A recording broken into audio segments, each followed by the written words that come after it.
àáfà lóníṣègùn lénìí ẹ lọ sínú ẹgbẹ́ oníṣègùn àáfà ló pọ̀ ńbẹ̀ àwọn lọ́jọ́gún àkáǹtì tó fi ń gbéṣẹ́ àáfà wọn lárugẹ láti fi ṣe ìtúsílẹ̀ fún àwọn ènìyàn wọn tó bá ràn lọ́wọ́ dọ́dọ̀ wọn tábà wá rí orí èèyàn lọ́wọ́ àáfà lọ́wọ́ tó ń gbé rí o kò ń ṣe babaláwo ló ń rùn babaláwo àwa ń bọ̀wọ̀ fún fáifá ń fọhùn àwa ń gbóhùn fa àwa ń pọ̀fin fámọ̀ àwa lẹ́tà ń bẹ̀rù fún di èyí gbogbo èèyàn ẹ̀ṣẹ̀ àkọ́kọ́ nù o tolúwo ṣẹ̀ ó jẹ́ ọba ó dẹ̀ ń purọ́ mọ́ àwa kan nínú ìlú tó jọba lé lórí ó dẹ̀ fẹ́ kí gbogbo ayé ó gbà ń gbọ́ pé apààyàn ní babaláwo àwa là ń forí èèyàn ṣoògùn owó àwa là ń forí èèyàn gọ́ṣẹ́ àwa là ń lo ẹ̀yà ara ènìyàn mo ò lórí jọmọ ti dé láyé mi.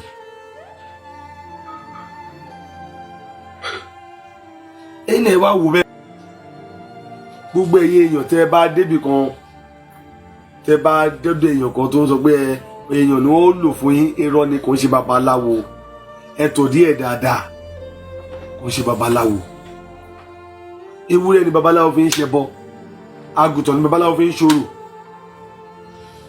ẹlẹ́dẹ̀ làá fi ń bọ fáwa. ṣé lóòótọ́ ni pé àwọn òòṣà kan wà nílẹ̀ Yorùbá tó máa ń mu ẹ̀jẹ̀ àbí àwọn babaláwo kan wà tí wọ́n máa ń lo àwọn èèyàn láti fi bọ òòṣà? ẹ wo ọ̀rọ̀ yìí ti dá yánpọnyánrin lẹ̀ o láàrin àwọn oníṣẹ̀ṣe àti àwọn mùsùlùmí ṣùgbọ́n bàbá àwúrẹ̀lá bàbá àràbà wọ́n ti jáde o wípé ọ̀rọ̀ yóò rí bẹ́ẹ̀ o wípé kódà àwọn àáfàá ló pọ̀ jù nínú iṣẹ́ oníṣègùn wípé tó bá ṣọ̀ fún yín pé babaláwo kan àbí òòṣà kan mú ẹ̀jẹ̀ èèyàn àbí wọ́n lo èèyàn fún àbí wọ́n fi ẹ̀yà ara àwọn èèyàn bọ òòṣà kan ó ní ẹ gbé jáde o kẹjá rí àbí bẹ́ẹ̀ bá mọ babaláwo kan tó ń fi odidi èèyàn rúbọ ipò ẹ̀já rí ẹ wo ọ̀rọ̀ yìí lọ́ǹgì gan o nítorí pé Yínká Ayéfẹ́lẹ́ ó jọ pé ó ti fẹ́ forí jálé agbọ́n òun nítorí àwọn oníṣẹ̀ṣe wọ́n ti dìde lórí ọ̀rọ̀ yìí nítorí ìfọ̀rọ̀wérọ̀ kan tó ṣe fún arákùnrin kan tí wọn ò fojú ẹ̀ hàn àwọn èèyàn ti ní ẹ wo kí arákùnrin yẹn kó yá fojú ẹ̀ hàn àwọn fẹ́ mọ̀ ṣé babaláwo ni báwo ló ṣe jẹ́ òṣàwó gan ló di pé ó pa àwọn èèyàn fún àti bẹ́ẹ̀ bẹ́ẹ̀ lọ nǹkan kì í ṣẹ̀ṣẹ̀ ràgónú fọ́nrán yìí o ẹ gbọ́ ìfọ̀rọ̀wérọ̀ Ayéfẹ́lẹ́ pẹ̀lú arákùnrin náà.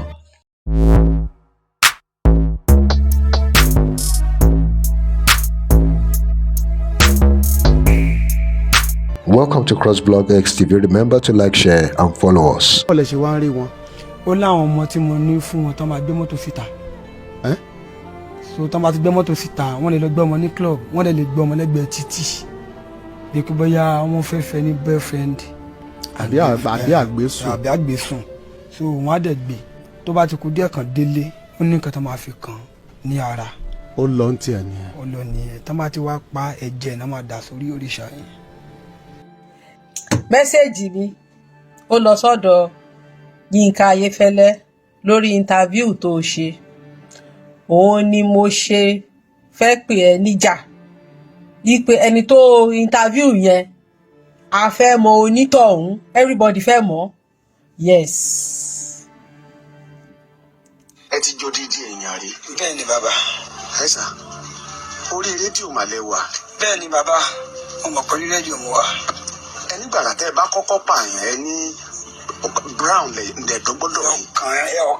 ọkàn. ṣe gbọ́rọ̀ tí Yínká Ayéfẹ́lẹ́ sọ ń gbà yẹn ó ní ẹ ní ìgbà tẹ́ ẹ bá kọ́kọ́ pààyàn which means pé ẹ ti kọ́kọ́ jọ sọ̀rọ̀ tẹ́lẹ̀tẹ́lẹ̀ kó tó máa ṣe interview fún ẹ ní ìgbà tẹ́ ẹ bá kọ́kọ́ ó yàtọ̀ sí pé èèyàn ṣe interview fún yàn sí ẹ ti jọ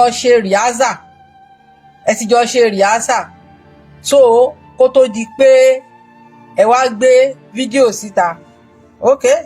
obìnrin rí láàrin 2 hours sígbà tá a bá pa tán tí ọkàn yẹn wà nílẹ̀ ló ẹran àbí èèyàn. ẹlẹ́tì jọ dídí èèyàn rí. bẹ́ẹ̀ ni bàbá. ǹjẹ́ mo yí èèyàn tẹ́ ẹ ti pa.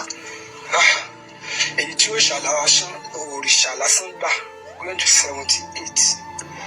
so bàbá yẹn ní pé ǹjẹ́ mo yí èèyàn tá ti pa ó ní èyí tó òrìṣà lásán gbà 78 ẹjọ́ òrìṣà tó ń gba èèyàn lọ́wọ́ ẹ̀yìn afẹ́ mọ́ ibi tó gbòòṣà yẹn sí ṣé Ògún ló ń fún ni ṣé Ṣàngó ló ń fún ni ṣé Ọya ló ń fún ni ṣé Ọbàtálá ló ń fún ni ṣé Ọbàlúayé ló ń fún ni a fẹ́ mọ̀ wọ́n ní ẹni tó bá sọ òyìnbó nílé àná òun ló máa túmọ̀ ẹ̀ yes because you brought this thing to social media. So a gbọ́dọ̀ rí ojú this particular guy. Ọ̀rọ̀ yìí ti lọ viral all over the world. Everybody fẹ́ mọ onítọ̀hún. èyí tó tọwọ́ tèmi kan jáde dìbìtà síta àwọn ọmọ mi lè sọ tán. ẹ lè sọ tán ẹ ti ṣẹ̀wọ̀n tó ẹ̀mẹ́rin rí. jù bẹ́ẹ̀ lọ ni o. jù bẹ́ẹ̀ lọ ẹ ṣẹ̀wọ̀n nìbàdàn. bẹ́ẹ̀ni. ẹ ṣẹ̀wọ̀n níléṣà. bẹ́ẹ̀ni. ẹ ṣẹ̀wọ̀n nífẹ̀. bẹ́ẹ̀ni. ẹ ṣẹ̀wọ̀n ní kirikiri ní èkó. ṣe rí bẹ́ẹ̀ yẹn pé wọ́n ti mọra wọn tẹ́lẹ̀. Ayéfẹ́lẹ́ ló tún sọ fún pé àwọn ibi tó ti ṣẹ̀wọ̀n àwọn ibi tó ti ṣẹ̀wọ̀n torí pé ó jẹ́ ẹni tó ti jọ ní discussion tẹ́lẹ̀ ni òun ló fà á tí Ayéfẹ́lẹ́ ṣe tún rán létí pé ó ṣẹ̀wọ̀n bí báyìí ó ṣẹ̀wọ̀n bá ṣẹ̀wọ̀n pé ó yẹ kó bèèrè lọ́wọ́ ẹ̀ pé ẹ̀wọ̀n mélòó lẹ ti ṣe ìyẹn ló yẹ kó máa ṣàlàyé pé ó ṣẹ̀wọ̀n báyìí bọ̀ eléyìí ń ṣàlàyé torí pé òun àti Ayéfẹ́lẹ́ wọ́n ti kọ́kọ́ ṣe interview kó tó di pé Ayéfẹ́lẹ́ gbé wá sí wọ́n ti kọ́kọ́ ṣe rehearsal kó tó di pé wọ́n wá ṣe practical.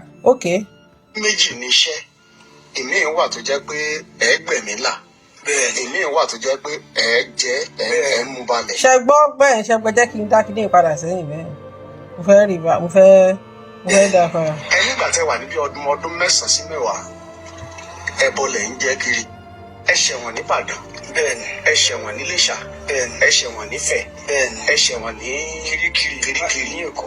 ẹni méjì ní iṣẹ́ ìmíì wà tó jẹ́ pé ẹ̀ẹ́gbẹ̀mí là bẹ́ẹ̀ni. ìmíì wà tó jẹ́ pé ẹ̀ẹ́ mú balẹ̀. ẹgbọ́n kan tí Ayéfẹ́lẹ́ sọ ó ní ẹni méjì níṣẹ́ so ẹni pé rìhásà ni ìmíì wà tó jẹ́ pé ẹgbẹ̀mí là ní ìmíì wà tó jẹ́ pé ẹ máa jẹ́ wíṣì pé ẹ ti jọ sọ̀rọ̀ Ayéfẹ́lẹ́ gan ló tún sọ̀rọ̀ sí lẹ́nu Ayéfẹ́lẹ́ ló sọ̀rọ̀ sí lẹ́nu so yes ìyẹn náà dẹ̀ sọ pé bẹ́ẹ̀ ni àfàmọ́ onítọ̀hún Ayéfẹ́lẹ́ gbọ́dọ̀ gbogbo ọmọ Nàìjíríà pátápátá ló fẹ́ mọ onítọ̀hún because a fẹ́ mojú aṣebi ọ̀hún a fẹ́ mọ aṣebi yẹn a fẹ́ mọ̀. bẹ́ẹ̀ni ẹ nígbà tẹ́ wà níbi ọdún 9 sí 10 ẹbọ lẹ̀ ń jẹ́ kiri. bẹ́ẹ̀ni bàbá. ẹ jọ ọmọ ọdún 9 sí 10 Ayéfẹ́lẹ́ ló tún sọ bẹ́ẹ̀ fún wọn pé ẹ ní ìgbà tẹ́ wà lọ́mọ ọdún 9 sí 10 ẹbọ lẹ̀ ń jẹ́ kiri so ìgbà tí ọkùnrin yẹn wà lọ́mọ ọdún 9 sọmọ ọdún 10 ó kàn jẹbọ káàkiri gẹ́gẹ́ bí nǹkan tí Ayéfẹ́lẹ́ sọ so ìgbà tí ó wà ní ọmọ ọdún 9 sí 10 yẹn oúnjẹ bọ kiri yẹn náà dẹ̀ ní bẹ́ẹ̀ ni bàbá ẹ máa gbọ́ o. oṣù lẹ́ ń pààyàn bẹ́ẹ̀ tẹ́ fi ń rúbọ fún òrìṣà yẹn. Ayéfẹ́lẹ́ tún wá sọ pé. ọ̀rọ̀ rẹ ó lágbára ó lágbára o. oṣooṣù lẹ́ ń pààyàn tẹ́ fi ń rúbọ fún òrìṣà yẹn ìyẹn náà tún ní bẹ́ẹ̀ ni. ṣe rí bẹ́ẹ̀ Ayéfẹ́lẹ́ ló sọ wọ́n ti jọ sọ̀rọ̀ lẹ́yìn tẹ́lẹ̀ Ayéfẹ́lẹ́ ló wá ń ṣe wọ́n ti jọ ṣe rìhásà wọ́n wá ń ṣe practical Ayéfẹ́lẹ́ ló tún sọ fún pé oṣooṣù lẹ́ ń pààyàn o tẹ́ fi ń rúbọ fún òrìṣà. àwọn wo lẹ wá ń pa. àwọn obìnrin náà máa lò fún ẹ̀jẹ̀ obìnrin ló mọ́ béèrè. báwo lẹ ṣe wá rí wọn. ó láwọn ọmọ tí mo ní fún wọn tó máa gbé mọ́tò síta. nígbà tí Ayéfẹ́lẹ́ ti pé wọ́n ti jọ ṣe rìhásà tán bóyá Ayéfẹ́lẹ́ ò rántí gbogbo rìhásà tán jíjọ ń ṣe papọ̀ tó wá sọ pé àwọn wo lẹ wá ń pa ń sìn wọ́n ti pé obìnrin làwọn ń pa ẹ̀jẹ̀ àwọn obìnrin làwọn máa ń lò káàkiri pé òun máa ń gbé mọ́tò.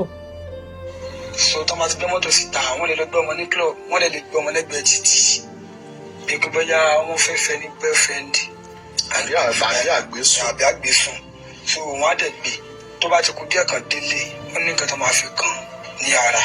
ó lọ ń tiẹ̀ nìyẹn. ó lọ nìyẹn tó máa ti wá pa ẹ̀jẹ̀ náà máa dà sórí òrìṣà yẹn. ẹ ti jó dídí. ṣe gbọ́ nǹkan tí Ayéfẹ́lẹ́ sọ bẹ́ẹ̀ wá sọ pé àwọn bọ́ìsì wọn máa gbé mọ́tò wọn máa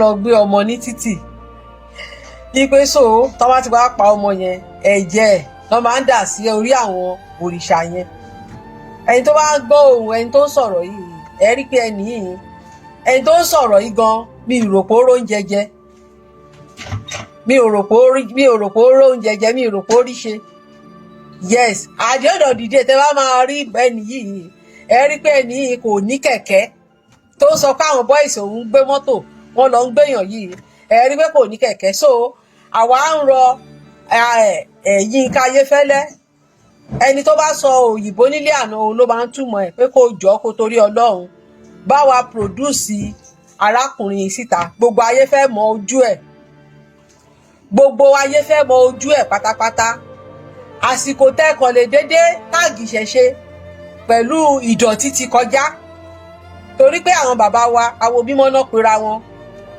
Ọ̀sanyìn Bíkin tó kọ́ àwọn bàbá wa ní ìṣègùn kò kọ́ wọn pé kọ́ máa fi èèyàn ṣe ìṣègùn. Tó bá yẹ pé bẹ́ẹ̀ làwọn bàbá wa ṣe ń pààyàn, bàbá ńlá ẹ̀ Ayéfẹ́lẹ́ wọn ò níbi.